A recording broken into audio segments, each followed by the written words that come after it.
guys, today I am filming a chit chat get ready with me using my project pan items. If you guys have not seen my intro, I will have that linked up here. It is a project 10 pan, all drugstore, and a viewer's choice roulette. So I'm incorporating all of those products in today's look. So just getting started with primer, I have the CoverFX Mattifying Primer and the Benefit Porefessional Primer. Both of these I want to finish by the end of the year. So over on my Instagram at LoveHeatherette, I had made a post in the middle of August about 5 things I wanted to finish by the end of the year that weren't in any other project pans, and these are 2 of those things, and I really think I should be able to finish everything no problem. So as I said, taking the CoverFX Mattifying Primer. I'm really glad I got a sample of this because I was ready to invest in the travel size because I thought it was going to be so good. It does feel really nice. It's a little bit of a slippery texture, but I honestly don't think that this does anything for mattifying, but it just feels good on the skin. So I don't know. I don't even know what I'm looking for in terms of mattifying primers, because either they feel like this and don't mattify at all, or they're like that really thick, gluey consistently, like the Makeup Forever matte primer and the Becca Ever Matte primer. So I don't like those at all, and I don't know. So if you guys have oily skin, please let me know what your favorite primers are. And then we have this little Benefit Porefessional. Out of all of the pore filling primers I've tried, this one is my least favorite, but it does work okay. I just think that this is a better pore filling primer for someone that has normal or dry skin. I definitely do prefer the Makeup Forever Smoothing Primer and the Smashbox, but the Smashbox is my ultimate favorite, but I like this enough to actually use it up. So I'm just pressing it into my pores and then sweeping over. And then for foundation, I am using the Hard Candy Glamoflague in the shade Fair, which is in my current project pan. This is a little bit too dark for me, so I am mixing it in with the shade Porcelain. You guys know this is my all-time favorite foundation mixer. So I am just gonna take some of this in the back of my hand. Usually I use this little Cosmo Cube palette, but I forgot to bring it in. So I do basically a full pump of the Fair shade and less than half a pump of the Porcelain shade, and then just mix them together and apply it on my skin. I think that this is such an underrated foundation. I think it does a great job. It has like a natural satin finish, medium buildable to full coverage. I think Hard Candy in general is underrated, but they are a very hit and miss brand. I have tried some things from them that I didn't like, but I also do have quite a few things that I love. So let me know what your favorite Hard Candy products are. So I'm just gonna do one side of my face at a time, taking my Real Techniques Mirror Complexion sponge and just pressing this into my skin. So here is one layer of foundation versus no foundation. Definitely evened out a lot of my skin tone, but I can still see some redness and some freckles. So I'm gonna take what I have left here and just move on to the other side. And sometimes I will add more product in, but because I'm not really doing much else today, I think just this one layer is gonna be fine. The one thing about this shade Fair is that it has a little bit more pink tones to it than I would like. Porcelain is very yellow, but it's very white, so I can't use too much of that. So moving on to concealer, I recently finished up my under eye corrector from Lorac. So what I'm using now is the NYX HD Concealer in the shade Fair, which is a second light shade. For some reason, which you guys will see, this is incredibly peachy.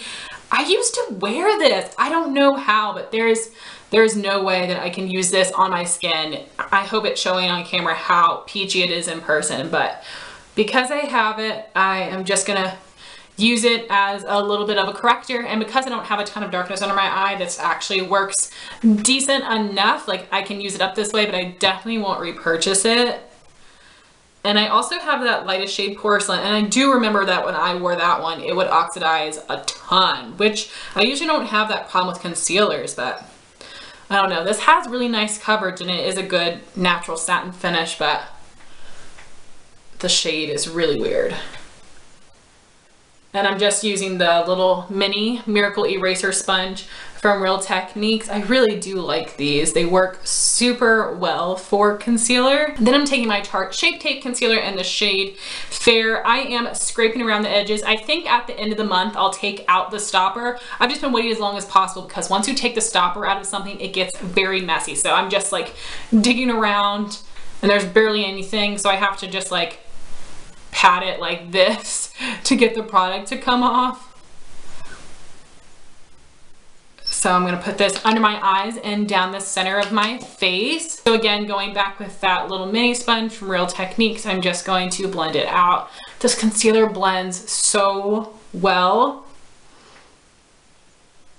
I love that. It's not patching off my foundation or making it look weird in any way. It just blends out so effortlessly.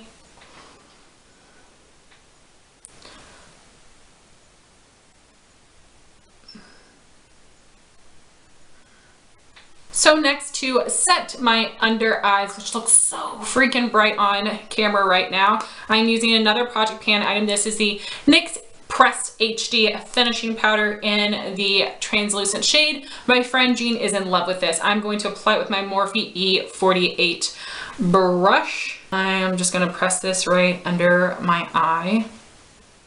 I think that this does do a nice job. I've kind of gotten away from using pressed powders under my eyes, but I think that this looks nice and it doesn't give me too many creases and it just sets the concealer really well. So this is working quite nicely.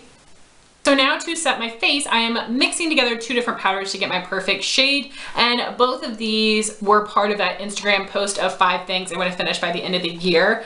And I've actually made really good progress on both of these. I just blow through pressed powders. So I have the Maybelline Fit Me Matte and Poreless in 100 Translucent and the Milani Multitasker powder in the shade number 2 Light Medium. This is way too dark and yellow on me, and this is a little bit too light. So when I mix them both together, it works out really well. So I will just take my Real Techniques powder brush and I start with the Maybelline, which is the lighter powder, and I'm just pressing this into my skin. So here's what it looks like with just the Maybelline powder all over. It's looking a little bit light, so I'm going to go in with the Milani powder in that same Real Techniques brush and just apply a light dusting all over. And there's my face, looks like all set. I probably should have used some blemish concealer, but I think everything is covered up decently well. So moving on to the cheek products. For bronzer, I'm using something new this season. This is the MAC Sculpting Powder in the shade Sculpt. I'm going to be applying it with my e.l.f. stippling brush. This shade is odd. It isn't warm, but it isn't cool. I guess it just means it's more of a neutral. And it's something that I bought to use for contouring, but I never used it, so I thought I would try it for bronzing. And I think it looks okay. I don't love it as much as my other ones, but I think it's a nice color. It isn't too dark for me, especially because I'm applying it with a stippling brush, but I think that it works pretty well. So just taking a little bit of this up on my hairline as well as in the hollow of my cheeks. Then to contour, I'm using theBalm's Bahama Mama and my Sigma F05 small contour brush. This is one of the oldest bronzer contour products in my collection, but I absolutely love it. I think it is a really nice color, and usually people that have more of a tan complexion wear this, but I can make it work. If you have the right brush and you use a really small amount of product, I think it works really well. And then for blush, I'm going to be using MAC's Melba and applying it with my Sigma F15 Duo Fibre Blush Brush, one of my all-time favorite peach blushes, and this is my favorite brush to use with really pigmented shades. So I'm applying this on the back of my cheeks, working in circular motions towards the apples and then back towards my hairline. Just doing the same thing on both sides, of course. Oh, this color is so freaking pretty. And lastly for face, we have highlighter, which is another item in my Project 10 pan. This is the Pixi Beauty Blush Duo in the shade Rose Gold. Of course, I'm just trying to use the highlighter shade. My goal is to just hit pan on this. I'm going to apply with the Morphe M501 highlight brush. And of course, I've been focusing my brush in the same spot every time to try to hit pan. And I'm just putting this on the top of my cheekbones because I'm oily. I don't like to take this anywhere else on my face. And I'm just going to go in with a couple layers so it really shows up nicely. quickly. So that is the face all complete. I'm gonna zoom in for eyes and brows. Usually I do brows off camera, but one of my project pan items is a brow product. I'm gonna show you guys the whole routine on camera this time. So fingers crossed it turns out okay. Okay, so for the brows, I am taking my Sonia Kashuk Spoolie brush and just brushing through my eyebrows. And I think I'll do one on camera, one off camera. It's really hard for me to get my eyebrows to match in general, much less on camera. So now that we've used the spoolie, I'm gonna go in with my NYX Eyebrow Shaper Wax Pencil, which is a holy grail item of mine. So just running that over my entire brow. I don't press down too hard. Then I'm taking this little brow and lash comb. Mine is from Flirt Cosmetics, but I know Real Techniques makes these. And just brushing it through so that there aren't any clumps. And to get my brows aligned the way that I would like. So then I'm going in with a brow pencil, which is part of my Project 10 pan. And this is the Maybelline Define Brow Pencil in the shade Dark Blonde. And I'm gonna just twist up a little bit of this and use it to fill in my brows. So I'm gonna start by underlining, filling in the tail.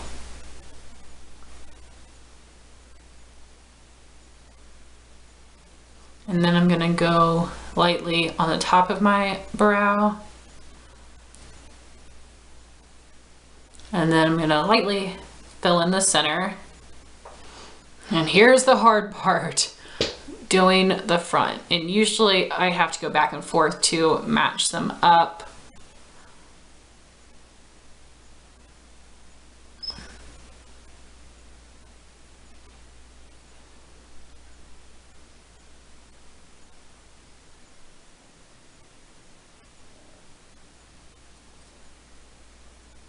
And if they get too big, I'll take a Q-tip and clean up part of it and go with some concealer. So if this gets too big, I will fix it. So I'm gonna leave it like that for now, and then I'll even them out. So now that I'm done with the pencil, I'm gonna take my brow powder. This is the Lorac Take a Brow Kit in the shade Blonde. I'm taking the lightest shade with my Sigma E75 angled brow brush. And I am just gonna set the pencil. Just taking a little bit of product at a time. And just to show you, I'm going like this, like literally just tapping into the product. And going over the middle. And as you can see, this is pretty harsh, so I'm then gonna take my Sonia Kashuk Spoolie again, and I'm going to just brush it through my entire brow. And then I like to hold it like this and just basically pounce on that inner part to help lighten it, but not rub it away. My brows are always gonna look intense, but this helps a little bit to lessen the intensity. And then I'm gonna set my brow in place with the NYX Tinted Brow Mascara in the shade Blonde. I really, really love this product because it is a little bit lighter than my brow hair. So in person especially, I think that this emphasizes each of my brow hairs so it looks less painted on and a tiny bit more natural. Obviously these don't look like natural brows, but anything I can do to help that, I shall. So this is what the big difference looks like between a natural brow and a filled in brow. So I'm gonna go ahead and do this one and be back to do the eye makeup. So I went ahead and finished this brow and I did this eyeshadow as well. My brows definitely are not matching. This one looks a little bit thicker, but it's good enough for me for right now. So moving on to the eyes, I'm gonna prime my eyes with the Milani eyeshadow primer. And just applying this from lash line to brow bone. I don't know why, but for some reason this is so much thinner than I remember it being. All right, so now that we've done that, I am gonna set it. So to set my brow bone, I like to use a matte white. I am using a shade from theBalm Meet Matte Nude palette. I am taking this matte white called Matte Malloy, and I'm applying it with this Wet n Wild large eyeshadow brush. And I am just taking this right under my brow bone. And white is definitely a little bit harsh, but because I'm so fair, it works as a really nice highlight. And once I have the rest of my shadows on, it doesn't look so harsh. And then because I'm extra high maintenance, I'm gonna set the primer in my crease with the Wet n Wild Single Shadow in Brûlée. I did repress mine, and I did add in a little bit of a white powder to it, so it is a little bit lighter than usual. And I also have the Wet n Wild either crease brush or blending brush. I wish that these had names written on them. And I am just gonna apply this right into my crease to set my primer and getting all the way in the inner corner. So for eyeshadow, I'm gonna take Makeup Geek Cupcake and apply this as my transition color with the Morphe R38 brush. I think that this is a really good brush for transition shades that are a little bit on the lighter side. So I am just buffing this back and forth right into and above my crease. So I'm doing windshield wiper motions and then small circular motions back and forth. And I'm gonna pick up just a little bit more and do the same thing. So now for the lid, I'm gonna be using some of the e.l.f. Glitter Primer. If you guys have tried the e.l.f. Glitter Primer as well as another primer, either the NYX Glitter Primer or the Too Faced, let me know your thoughts. I really do like this, but I'm wondering if one of the other primers is better than this one at holding on shadows and glitter. So let me know your experience if you've tried any or all of those. So I am just pressing this right on to my lid. And then I'm taking the ColourPop Super Shock Shadow in Amaze, which is a beautiful metallic rose gold. And I'm going to apply it on my lid with a little sponge tip applicator.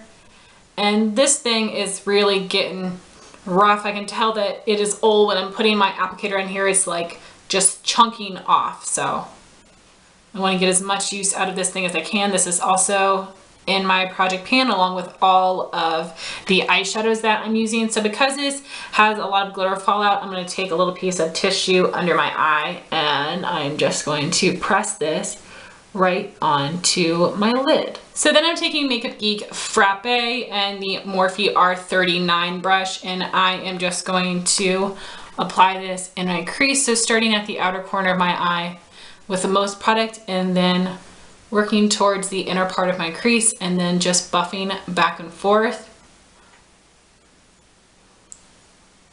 Really concentrating the most product into my crease, and then with what's left on the brush, just taking that tapered edge and moving up a little bit towards my transition color. And then going in with Makeup Geek Cherry Cola and my MAC 286 Duo Fiber Tapered Blending Brush. I'm gonna pick up a little bit of this shadow and I'm just going to apply this in the outer corner of my eye. Then taking the Beauty Junkies Pro Tapered Blending Brush, I am just gonna soften the edges here. And then to just sharpen up the outer edge, I'm taking Wet n Wild Brûlée and my Sigma E45 small tapered blending brush and just going along the outer corner of my eye towards my brow to clean it up. Then I'm gonna apply some mascara and be back to show you what's going on my lips. So here what the eyes look like all complete. I just applied mascara. I don't usually wear eyeliner with this look to make it a little bit more subdued and not so intense, a little more office appropriate. But of course you could use eyeliner. For mascara, I use the Maybelline Colossal Cat Eyes and the Maybelline Falsies, which is also in my project pan. For lips, I'm going with a peachy nude lip combo of the ColourPop Lippy Pencil in Aquarius and the NYX Butter Gloss in Creme Brulee. Both of these are in my project pan. So I've gone back and forth between just using this to line my lips and then using it to fill in my lips and put the gloss on top. So I think today I am going to fill my lips completely and then just go over top of it with the gloss. The formula of these lip liners are so creamy that it is so easy to fill in your lips completely. It doesn't tug. It doesn't look cakey. And then I'm going over top of that with the NYX Butter Gloss and the shade Creme Brulee.